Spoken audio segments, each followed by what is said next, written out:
Bu senin sepetinden herkese merhaba. Durun, bu bölümü geçmeyin. Size küçük bir ricada bulunmak ile videomu başlatacağım. Arkadaşlarım, burada çok kısa bir sürede kocaman bir aile olduk. Her Instagram'dan mesaj attığınızda Buse Hanım bu modeli de yapalım, bunu da yapalım dediğinizde ben can havli ile sizler için burada video üretmeye çalışıyorum. Dilersiniz ki buranın can suyu beğeni ve yorumlardan geçiyor. Videoma başlamadan önce küçük bir ricada bulunmak istiyorum.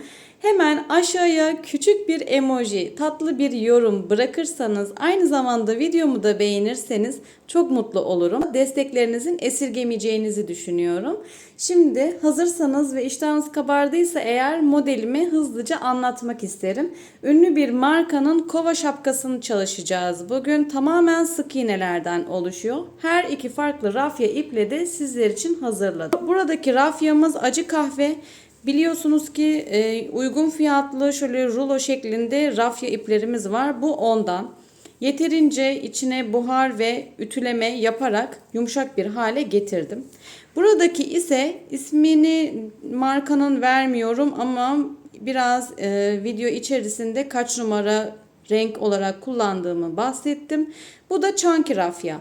Her iki şapkanın da dokusu bu şekilde oldu. Bunun tam uç kısımlarına da tabii ki de ütümüzü vereceğiz.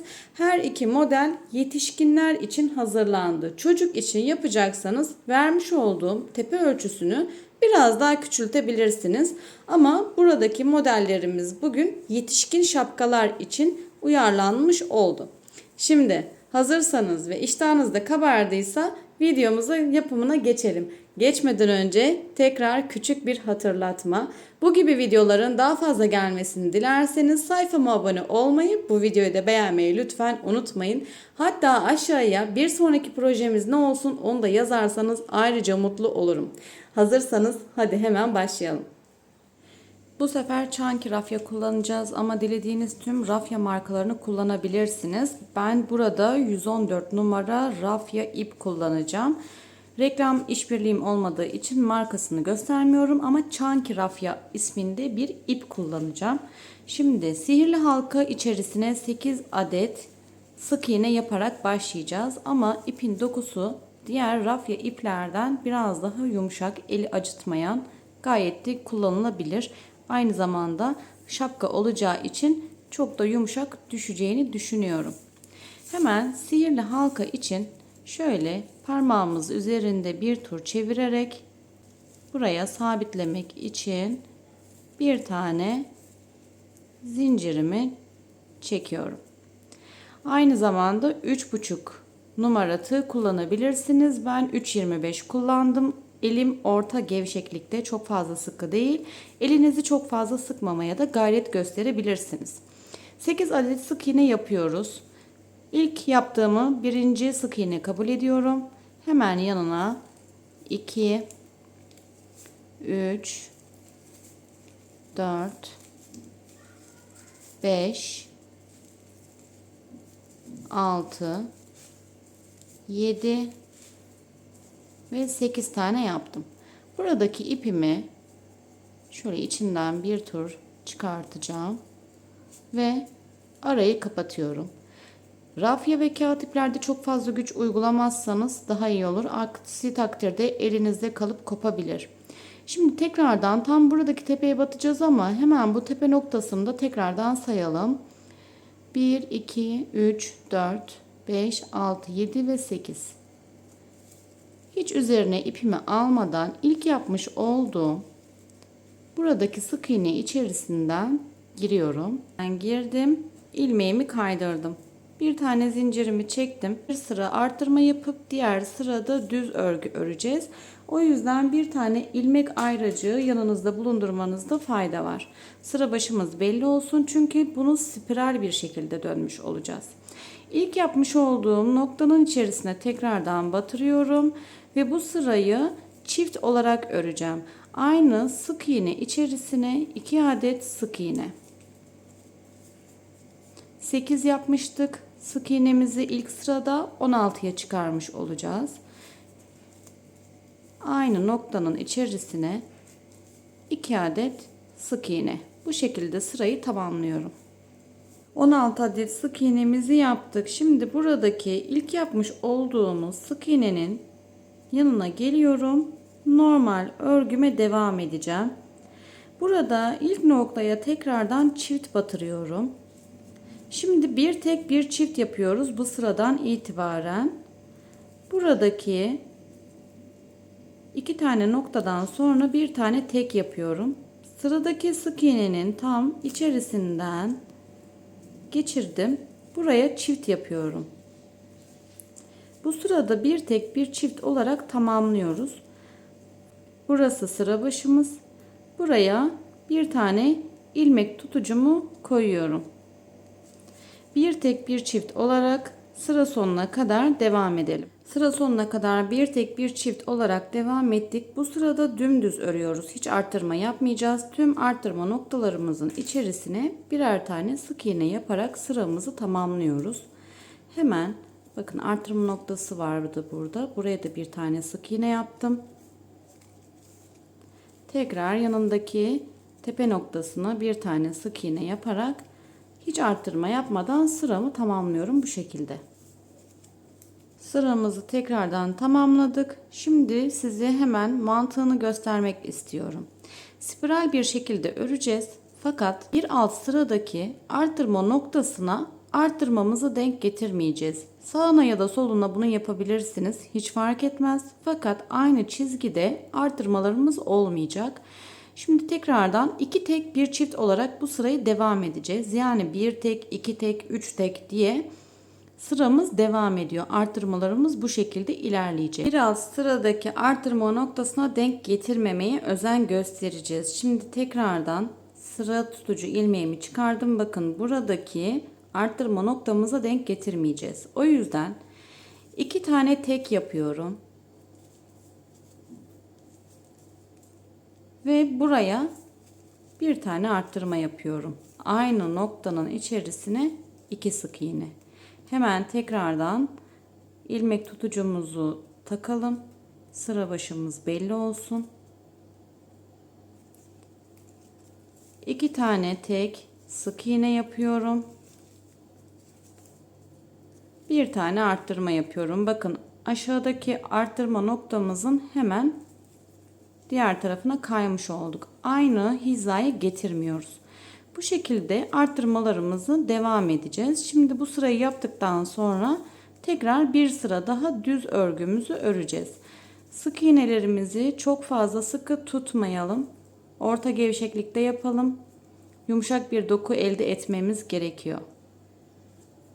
Sonuncu sık iğnemi de yaparak sıra sonumu tamamladım. 2 tane sık iğne, bir tane arttırma, 2 tane sık iğne, bir tane arttırma olarak bu şekilde bir taban hazırladık. Şimdi bu sırada düz örgü öreceğiz. Hiç arttırma, eksiltme yapmadan tüm noktaların içerisine batırarak sıramızı tamamlıyoruz. Daha sonrasında 3 tek bir arttırma olarak yeni sıramızı yapmış olacağız.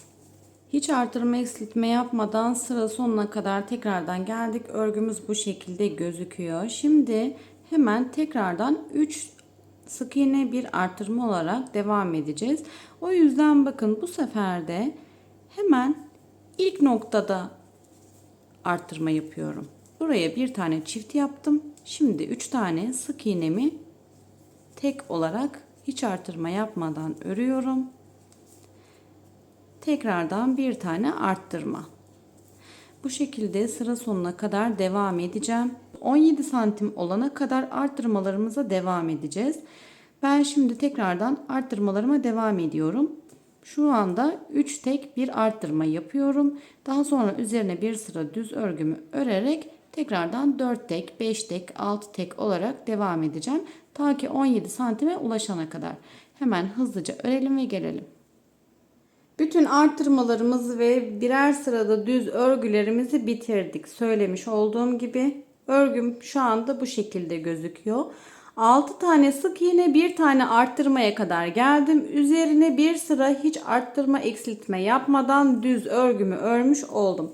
Buradan itibaren artık tepe kısmını bitirmiş, duvar kısmını örmüş olacağız. Yani ben örgümün şuradaki kısmına duvar örgüsü diyorum. Çünkü burası bizim kulak üstümüze kadar gelecek kısım. Hemen buradayken ölçülerini tekrardan sizin için göstermek istiyorum. Bir uçtan diğer uca tuttuğumda bakın tam 17,5-18 santime kadar uzanmış oldu ölçümüz. Şimdi artık hiç arttırma eksiltme yapmadan bu sıradan itibaren sıra başımızı belirleyicimiz kalsın burada. Çünkü hep aynı hizada gitmiş olacak. Örgümüzü ne çok sıkı ne de çok gevşek bırakıyorum sık iğnelerimi ki birazcık böyle elimle de düzelttiğimde hoş bir görüntüye sahip oluyor. Dilediğiniz tüm rafya iplerle bu çalışmayı yapabilirsiniz. Kağıt iple de yapabilirsiniz. Daha sonra işlemimiz bittiğinde de çok hafif bir buhar ütüsü vereceğiz. Biraz buhar ile örgümüzü daha da yumuşak bir forma getirmiş olacağız. Sürekli sık iğnemi öreceğim. Burayı geçirdikten sonra 1-2 ilmek ördükten sonra bakın şu şekilde yapıyorum. Buraya ilmek tutucumu sıra başım belli olsun diye geçirdim.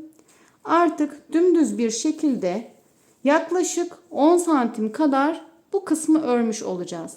Şimdi 10 santim boyunca sürekli spiral bir şekilde dönerek örgümüzü tamamlayalım.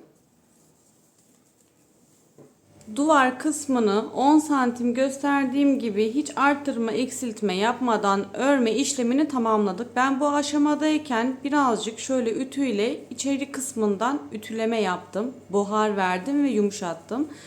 Her iki dokuyu da ben açıkçası beğendim. Tercih size kalmış. Buradaki chunky rafya dediğimiz örümü daha yumuşak. Buradaki de her zaman kullandığımız diğer rafya ipten aslında. Bakın örümü de bu şekilde. Ben her iki rengini de her iki dokuyu da sevdim. Çok da güzel olduğunu düşünüyorum. Şimdiden hepinizin ellerine emeğine sağlık. Bu aşamadan itibaren örgümüzün ön kanatlarından örme işlemi yapacağız.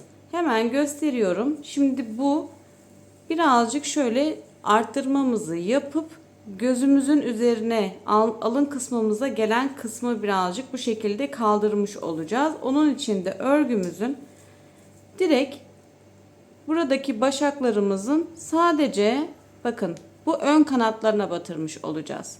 Hemen gösteriyorum. 10 santim boyunca ördük. Ben burada toplamda 2, 4, 6, 8, 10, 12, 13 sıra boyunca hiç arttırma eksiltme yapmadan örmüştüm. Şimdi artık arttırma yapıyoruz. Bu sırada tekrardan bunu bir sefer yapacağız. Bir daha yapmayacağız. Örgümün direkt bakın buradaki ilk kanadından alıyorum. Buraya bir tane arttırma yaptım. Aynı noktanın içerisine çift batırdım. Tekrar geldim. Bu sıra boyunca hep örgümüzün dediğim gibi burasına batırıyoruz. Buraya bir tane sık iğne, yanındaki sık iğneye bir tane sık iğne, tekrar bir tane daha sık iğne yaptım. 3 tane sık iğne. Şimdi buraya 2 tane yapıyorum. Arttırma. 3 sık iğne bir arttırma olarak sıra sonuna kadar örgümüze devam ediyoruz bu şekilde. Bütün sırayı 3 sık iğne bir arttırma olarak başaklarımızın ön kanadından batırmış olduk. Bakın arkası bu şekilde gözükecek. Sizinki de bu şekilde olmalı. Diğerinde de aynı işlemi yapmıştım. Sıradan sonra 4 ya da 5 sıra boyunca sık iğne örmeye hiç arttırma eksiltme yapmadan devam edeceğiz. Sıra hizamız zaten burasıydı. Örgümün tekrardan direkt içerisinden batırıyorum bu sefer. Ve buradan itibaren sık iğne örmeye tekrar devam ediyorum. El ütüsü yapmaya gayret gösterin. Bitirmeden önce elinizle şu şekilde biraz her sırada elinizle açtırarak örmeye devam ederseniz daha güzel bir dokuya sahip olur. İpim bitene kadar 4 sıra ya da 5 sıra boyunca örmeye devam edeceğim. 4 sıra boyunca hiç artırma eksiltme yapmadan bakın bu şekilde örmüş oldum. Gayet de güzel bir dokuya sahip oldu. İç yüzeyinde de bu görünüm elde etmiş olduk. Şimdi tam yine hizaya gelmiş oldum sıra başımıza. Burada ilmeğimi şöyle kaydırıyorum. 2 tane, bir tane sıkılamak için zincirimi çektim ve artık şapkamızı bitiriyoruz. Daha sonrasında tekrardan uç kısmına dilerseniz buhar ütü verebilirsiniz. Hemen bu ipimi de buraya gizliyorum. Daha sonrasında tabii ki de detaylı ip gizlemelerini yaparız. Projemizin daha sonuna geldik. Yetişkin için şapkalar çalıştık. Kova şapka, ünlü markanın şapkasını. İstediğiniz tüm renklerde yapabilirsiniz. Bakın yapımı bir gününüzü bile aslında oturunca almıyor. Gayet şöyle güzel, şık bir şapkamız olmuş oldu. İki farklı dokuda, normal rafya ve çanki rafya arasındaki fark. Bu gibi videolar için daha fazlasını dilerseniz sayfama abone olmayı, bu videoyu da beğenmeyi lütfen unutmayın. Bir sonraki projemiz ne olsun aşağı yorumlara yazarsanız ayrıca mutlu olurum. İzlediğiniz için teşekkürler.